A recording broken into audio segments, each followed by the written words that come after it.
Toon turns toxic after explosive Newcastle training ground rows. Steve Bruce is the one man who should be a source of unity at Mike Ashley's fractured club.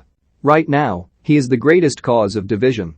Bruce is at loggerheads with supporters, the press and even the club hierarchy, who took aim at him in a barbed statement after he dared to demand more signings on deadline day. But even more damning for Bruce is that a significant number of his players are angered and frustrated by his management. The club, not for the first time, is hurtling towards crisis. Ashley wants out but cannot sell amid the stalled Saudi takeover. With protests planned and the team 19th in the Premier League table, St James Park is in danger of becoming toxic during this evening's match against Leeds, much like it did when fans turned on Bruce in the 2-2 draw with Southampton last month. One saving grace for the head coach is that a lot of his most ardent objectors have already walked away. Club legend Alan Shearer spoke forcefully on last Saturday's match of the day about the problems at Newcastle. Everything he said carried weight. "I hate what my club has become," he said. "It's been a long time now, it's a hollow and empty football club. There's no hope or ambition." What Shearer noted was the wider problem, Ashley. What he did not address was the immediate one, Bruce. For while Ashley's ownership is limiting and neglectful of a club that should be so much more, it does not give Bruce a free pass, especially given a squad not short on talent and good characters.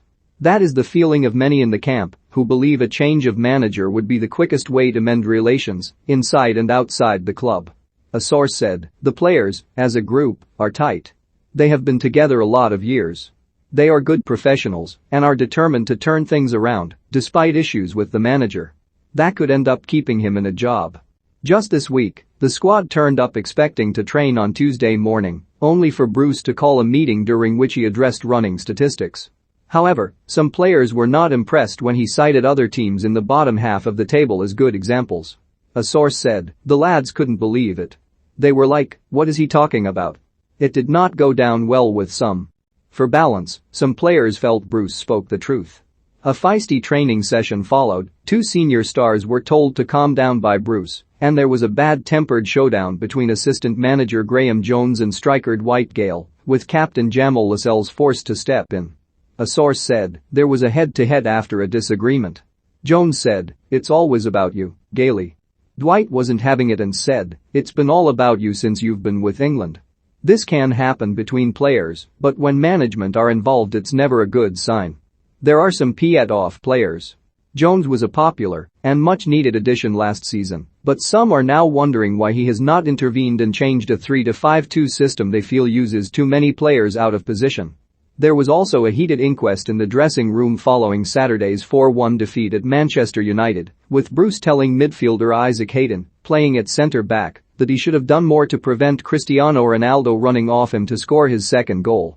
A source said, "Isaac was like, he's the fastest player in the country." He also made the point he's not a defender. The lads thought the manager's comments were unfair. On top of that, Sportsmail has been told there is resentment at the lack of structure in the training schedule, much like the concerns raised last season over what some felt were excessive days off, leading to an internal investigation. Bruce spent 4 nights in Portugal during the international break and returned last Monday. Sportsmail understands some players reported for training that day expecting a morning session, only to be told Bruce was not arriving back from holiday until the afternoon.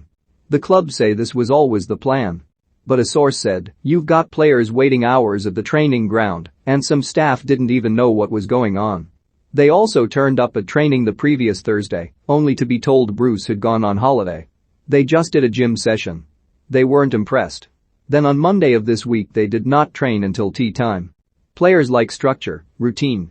But they feel like the team's schedule is designed to suit the manager, not them. Some also noted a press report this week that goalkeeper Freddie Woodman would be dropped for Friday's game. The players know which journalists are close to Bruce, and some suspected this had come from the manager before he had told them, much like they did last season, when a report stating Karl Darlow would be dropped caused huge irritation behind the scenes. Bruce, for the record, strongly denies leaking the Darlow information and said on Thursday he was undecided on Friday's team. It was during that period in February that Bruce publicly blamed substitute Matt Ritchie for not passing on his instructions before Wolves' equaliser in a 1-1 draw. Sportsmail revealed the subsequent training ground confrontation between the pair after Ritchie had called his manager a coward. Again, The players felt Richie had been treated unfairly. During the row, Bruce said, "What you going to do?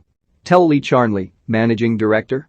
That was apparently a reference to the coaching staff being suspicious of a senior player, not Richie, complaining about them to the hierarchy, including during a ride on Ashley's helicopter. Relations, then, have been bumpy for a while. In March, the team thought Bruce would be sacked following a pitiful 3-0 defeat at Brighton. However, reporters were woken at 8 a.m. the following day to be told the manager was going nowhere. It was, in reality, a message to the players and, on reflection, a rare stroke of genius by Newcastle. "You lot can get us out of this mess." They did, winning 5 of their final 8 matches to climb from 17th to 12th in the table. Bruce had ridden the storm, and it was a chance to build a connection with fans and the press. He did not take it. At Old Trafford last weekend he turned on the local newspaper, blaming them for chants from the away end of "We want Brucey out." His behavior did not go down well inside the club or with fans who continue to feel antagonized by his weekly comments. For now, Bruce is protected by 2 things: a multi-million-pound payoff and Ashley's indifference. Anyone who keeps the team in the Premier League is good enough for him. However, the recent club statement suggests annoyance from Ashley and his lieutenant Justin Barnes, both in the wording of it, reminding Bruce he has spent £160 million on players, and in that the manager, it is thought, was only told of its existence hours before its release, while on holiday in Portugal. Sportsmail's story this week of several under-23s players fighting in a city centre bar with friends of academy manager Steve Harper's son is not, of course, Bruce's chief concern. But the reaction to it among fans is one of embarrassment that their club continues to be caught up in negative headlines. As long as Ashley and Bruce remain, that shows no sign of changing.